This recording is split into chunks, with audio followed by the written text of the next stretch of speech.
एक जो इम्पैक्ट था वो था डोनाल्ड ट्रंप, और दूसरा जो था वो है करेंसी को लेकर। डोनाल्ड ट्रंप के ऊपर तो क्लैरिफिकेशन मिल गया काफ़ी हद तक। अब करेंसी को लेकर आपको क्या लगता है कि जो मार्केट अभी डिस्काउंट कर रहा है, जैसा कि सिचुएशन है, ये कैरी फॉरवर्ड होगा या फिर एक नीजक रिएक्शन है, शायद इसके बाद बाजार इसको पॉजिटिवली लेना शुरू करेगा? मेरे ख्याल से इतने सालों के अंदर जो कभी एक कोई पॉजिटिव रिफॉर्म जिसको हम एक स्ट्रेंथ के साथ में बता सकते हैं, ये करेंसी का रिफॉर्म है। ये इतना पावरफुल रिफॉर्म हुआ है कि मेरे ख्याल से I think your market will probably realise it later, but at the same time I think it will be fantastic opportunity to country and the corporates. I think एक तरफ देखे तो इकोनॉमिक सिचुएशन यहाँ पे बहुत बड़ी सुधर सकती है, because with this particular currency reform the economy would find more amount of taxpayers into the system and more amount of tax collection will happen. मेरा ऐसा एक अंदाज है कि करीबन 1 लाख करोड़ के ऊपर का tax collection because of this currency reform आ सकता है सिस्टम के अंदर। So this is going to be extremely positive. दूसरी तरफ कॉर्पोरेट की तरफ नजर देखे तो कॉर्पोरेट्स को ओवरऑल बेनिफिट ज्यादा हो रहा है। Maybe in some pockets I think they might have some disappointments, but मैं नहीं मानता हूँ कि वो डिसअपॉइंटमेंट लंबा समय चलेगा। I think that is where I think you are seeing a big amount of possibilities of corporate earnings improving because of the inclusions in the taxpayer system.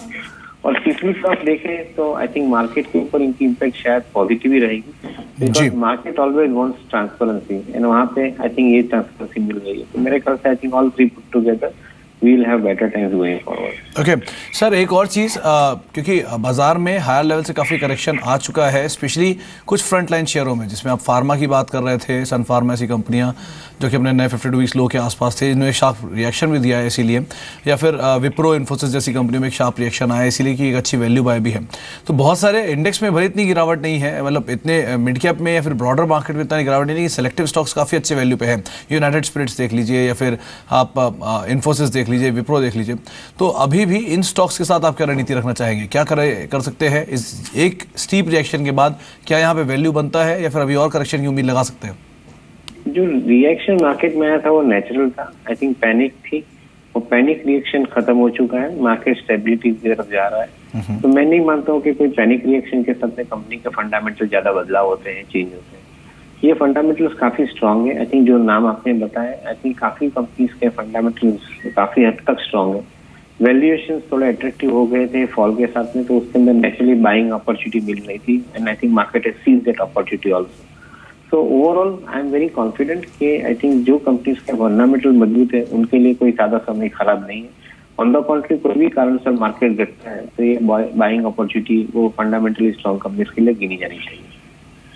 जी, इसके अलावा क्योंकि ऑन गोइंग जिस तरह के नंबर्स आ रहे हैं, इन नंबर्स को अगर ध्यान में रखिए, और जिस तरह की गोइंग फॉरवर्ड फेस्टिव सीजन को लेकर आउटलुक दिया जा रहा है, आपका भी क्या कहता है एफएमसीजी या फिर डोमेस्टिक कंजम्पशन ड्रिवन स्टोरी के ऊपर? ये अभी भी जब भी कभी ऐसे कोई इंटरनेशनल इवेंट होता है, हमेशा यही सामने आता है कि डोमेस्टिक कंजम्पशन बेस्ड स्टॉक्स जो है उनके ऊपर ज़्यादा फोकस करा जाए। उन पर आपका क्या व्यू है? मैं मानता हूँ कि domestic consumption is the first theme and I think it's a bigger theme, और मेरे ख्याल से आगे के समय के अंदर भी ये थीम बड़ा बना रहेगा, उसमें कोई मेरे को डाउट नहीं लग रहा है। बट जब भी ग्लोबल इवेंट या अनसर्टेनिटी होती है, तभी ये वैल्यूएशन के साथ में अट्रैक्टिव होने शुरू हो जाते हैं and that is where I think you find the buying opportunity in those companies. According to me, I think our markets are very matured this days. Probably I think they knew it in the morning that this fall in the market is going to be an opportunity to buy some of the better down or beaten down stocks.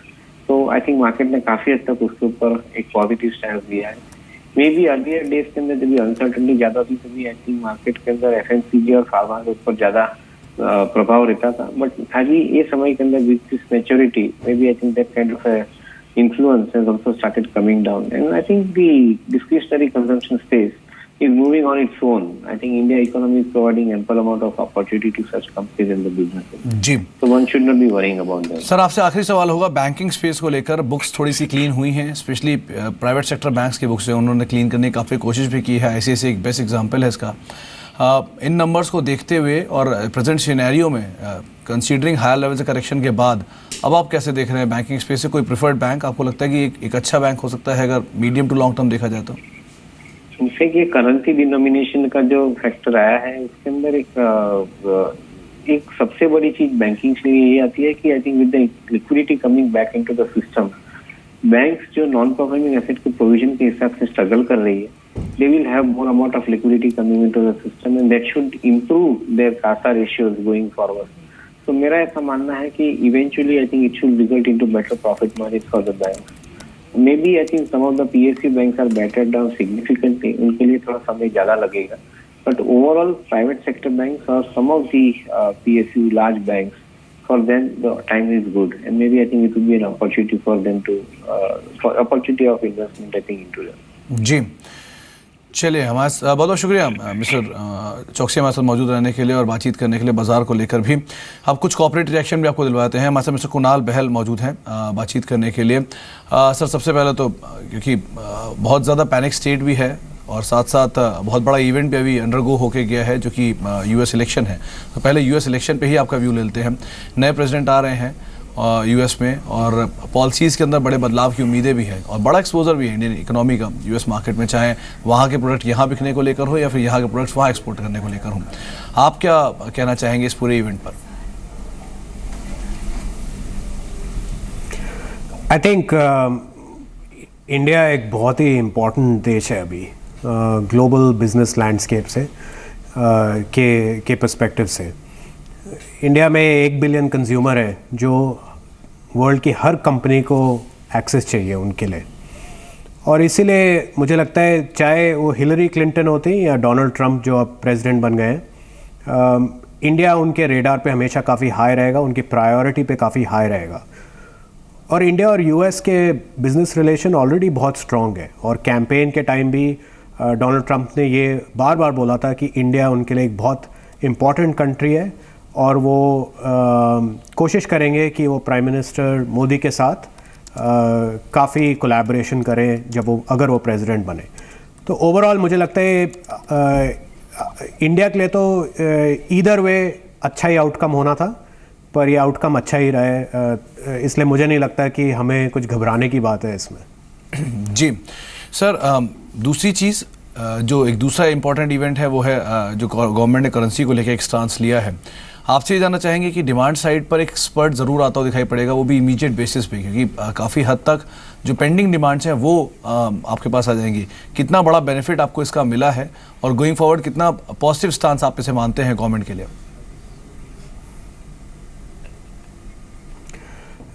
मेरे ख्याल से ये बहुत ही bold और बहुत ही strong move था government की तरफ से, और मुझे लगता है कि जो डिजिटल पेमेंट कंपनीज़ हैं जैसे हमारा बिजनेस है फ्री चार्ज, उनमें बहुत ज़्यादा ग्रोथ होगी।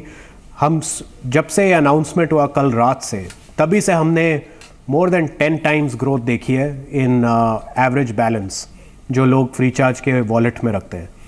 तो ये तो क्लियर है कि इससे जो सारी जो ब्लैक मनी था वो इकोनॉमी से एकदम से सक आउट हो जाएगा। लेकिन going forward also consumers prefer करेंगे कि डिजिटल पेमेंट मेथड से पे करें, और इस वजह से इंडिया कैशलेस होता जाएगा और ये बहुत ज़्यादा ज़रूरी है।